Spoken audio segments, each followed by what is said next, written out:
Assalamualaikum warahmatullahi wabarakatuh. Kami dari kelompok 7 akan menjelaskan mengenai pengaruh faktor geografi dengan variabel tanah terhadap status gizi. Anggota dari kelompok 7 yaitu yang pertama ada Sufa Arsya Zahra, yang kedua ada Anastasia Ardea Zerlin, yang ketiga ada Devanda Amelia Prihantika, yang keempat ada Khairun Nisa Nadifa Nareswari, dan yang kelima ada Aprilia Agustina. Menurut Jurnal Kesehatan Masyarakat dengan judul jurnal yaitu faktor-faktor yang berhubungan dengan status gizi buruk pada balita di Kota Semarang tahun 2017 oleh Octavia S. dan kawan-kawan, faktor penyebab gizi buruk dapat dikelompokkan menjadi dua, yaitu penyebab langsung dan tidak langsung. Faktor yang pertama yaitu faktor penyebab langsung malnutrisi. Ada dua, yaitu yang pertama kurangnya jumlah dan kualitas makanan yang dikonsumsi, yang kedua menderita penyakit infeksi. Faktor yang kedua yaitu faktor penyebab tidak langsung malnutrisi meliputi 4, yaitu yang pertama ketersediaan pangan rumah tangga, yang kedua tingkat kemiskinan, yang ketiga pola asuh yang kurang memadai, yang keempat tingkat pendidikan yang rendah.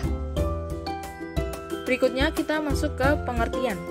Tanah merupakan faktor yang dapat mempengaruhi kesuburan tanaman, di mana tanah merupakan sumber makanan bagi tanaman itu sendiri. Oleh karena itu, jika tanah itu gersang dan kurang subur, maka tanaman atau tumbuhan tidak dapat tumbuh dan berkembang dengan baik, yang dapat mengakibatkan produksi pangan pada tumbuhan itu sendiri dan juga manusia dapat berkurang. Demikian juga hewan. Hewan tidak dapat tumbuh subur dan berkembang dengan baik pada lingkungan yang gersang dan tidak dapat memenuhi kebutuhan hidupnya sehari-hari. Manfaat faktor geografi tanah terhadap status gizi. Manfaatnya adalah kesuburan tanah dapat mempengaruhi nutrisi tanaman karena tanaman menyerap unsur-unsur yang ada di tanah sehingga akan bermanfaat pada hewan dan yang mengkonsumsinya. Dampak faktor geografi tanah terhadap status gizi. Dampaknya adalah letak tanah juga dapat mempengaruhi status gizi seperti tanah datar di wilayah rawan gempa.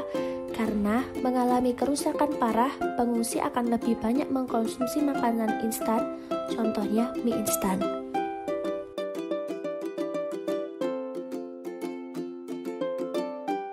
Sekian presentasi dari kelompok 7 tentang pengaruh faktor geografi tanah terhadap status gizi. Mohon maaf bila ada kesalahan dan terima kasih atas perhatiannya. Wassalamualaikum warahmatullahi wabarakatuh.